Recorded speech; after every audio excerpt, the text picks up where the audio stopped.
उसे लगता है कि मुझे कोई और लड़की पसंद है। शकी है? मैं तुम्हारी जगह होती मैं तो ब्रेकअप कर लेती। नहीं नहीं, शकी नहीं है, काफी समझदार है।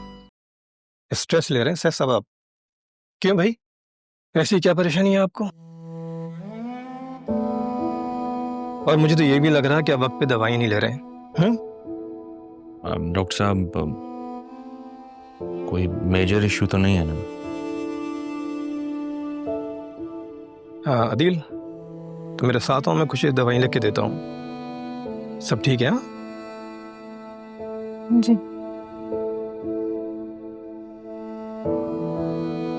अब ठीक है ना नाना जान? बिल्कुल ठीक हूँ भाई, हल्का सा चेस्ट में पेन हुआ और तुम लोगों ने उठा के फौरन डॉक्टर को बुला लिया।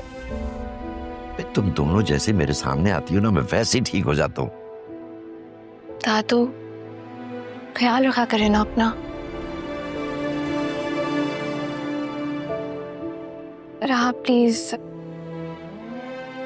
आज जो कुछ भी हुआ इसके बारे में पापा को ना बताना। पागल हो गई हो तुम, पहले कभी बताया जो आप बताऊंगी। अच्छा, तुम दोनों मुझसे कुछ छुपाती भी हो? सुन रहे हैं आप सारी चीजें? हैं कान तेज हो गए हैं आपके? ठीक है ना, आप डरा दिया आपने हमें। ओ खुदा। दादू, हाँ ना दादू, ऐसे कौन करता है? अरे कह तो रहा हूँ बिल्कुल ठीक हूँ भाई।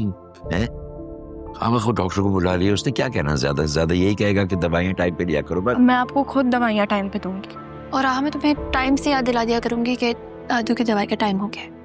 मैं टाइम से याद करा दूं कि मेरा बड़ा दिल चाह रहा है रसगुल्ले खाने को। दादू या खुदाया, या खुदाया। अंकल की हार्ट की कंडीशन वीक है, ये बात तुम भी जानते हो, वरना उनका बाईपास कब का हो चुका होता। दवाइयाँ दी मैंने, मगर लगता है शायद सैफ साहब जो है ना बेहतियाती दिखा रहे हैं, लेकिन उनकी सेहत के लिए ठीक नहीं है। मैं कुछ दवाइयाँ सजेस्ट कर रहा हूँ, फिलहाल वो दे दो। अब क्या करना चाहिए? देखो, जितनी एहतियात कर सकते हो वो करो, और हाँ, दवाई में हरगिज बेहतियाती नहीं होनी चाहिए।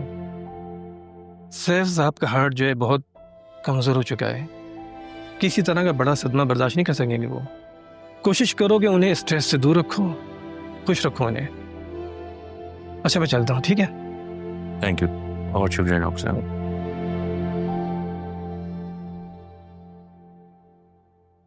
आसिया, आज कोई बात हुई कि पापा की तबीयत ऐसे खराब हो गई? मुझे तो नहीं पता, इनफैक्ट मुझे तो बतूल नहीं बताया। मैं नहीं बुलाया डॉक्टर को कॉल करके। मुझसे क्यों पूछ रहे हो? मैं सिर्फ पूछ रहा हूँ। स्ट्रेस बर्दाश्त नहीं कर सकते पापा, अभी डॉक्टर बता कर लाए हैं। ख्याल रखो, ये अगर पापा को कुछ हो गया तो वो मैं बर्दाश्त नहीं कर सकता।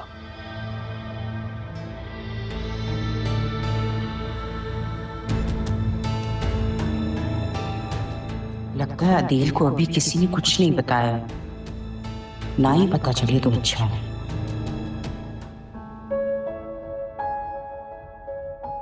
लो बेटा, दूध पी लो।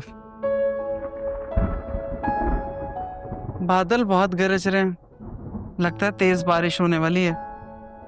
मीस में डरने की कोई बात नहीं है। वैसे भी ना, कराची के बादलों पे भरोसा नहीं करना चाहिए।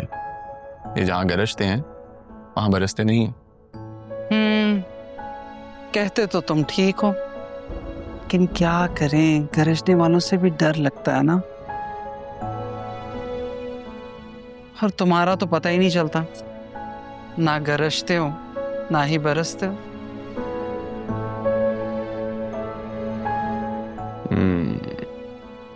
एक बार शादी हो जाने दें, बेगम आएगी ना, दोनों क्वालिटीज आ जाएंगी। अच्छा जी, कुछ ज्यादा जल्दी नहीं हो रही? अल्लाह वो वक्त मुझे जरूर दिखाए जब मैं तुम्हारे सर पे सेहरा सजावा देखूं। सलमान, मैं सोच रही थी मैं मुर्शद को फोन करके बता दूं कि मैं उनसे मिलने आ रही हूँ। मेरा बहुत दिल कर रहा है।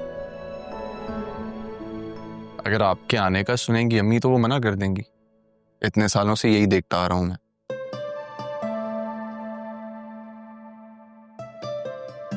वैसे अम्मी, मैं सोच रहा था कि आप मुर्शद को ये कहें ना कि वो वापस आ जाएं। राहबी की जिंदगी में भी सुकून हो जाएगा। वरना नासिया बी की बातें तो आपको पता है।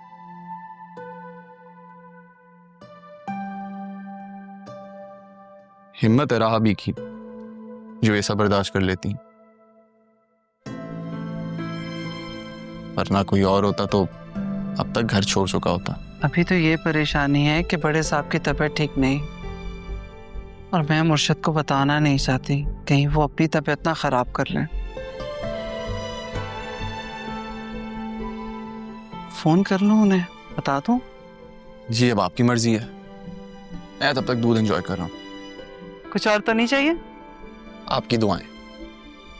वो हमेशा तुम्हारे साथ हैं।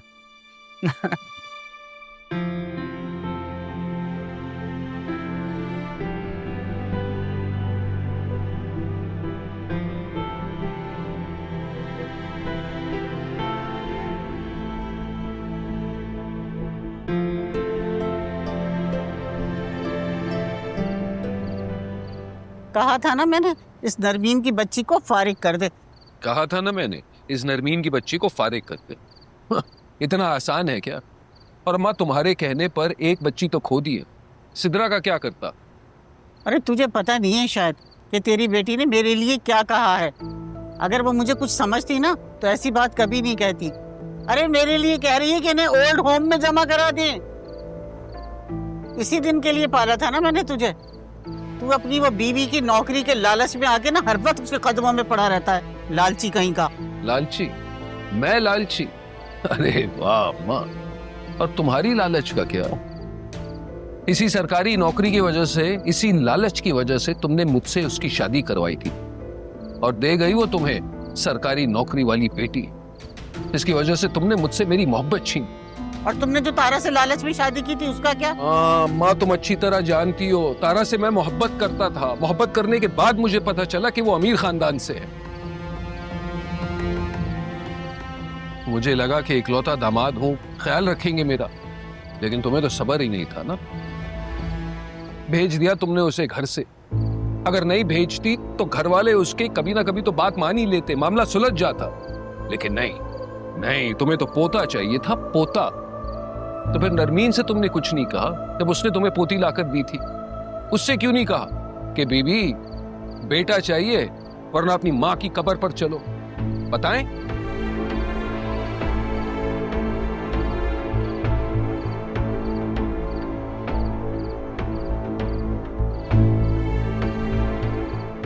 अरे यही तो गलती हो गई थी मुझसे कि मैंने उसे घर से निकाल दिया।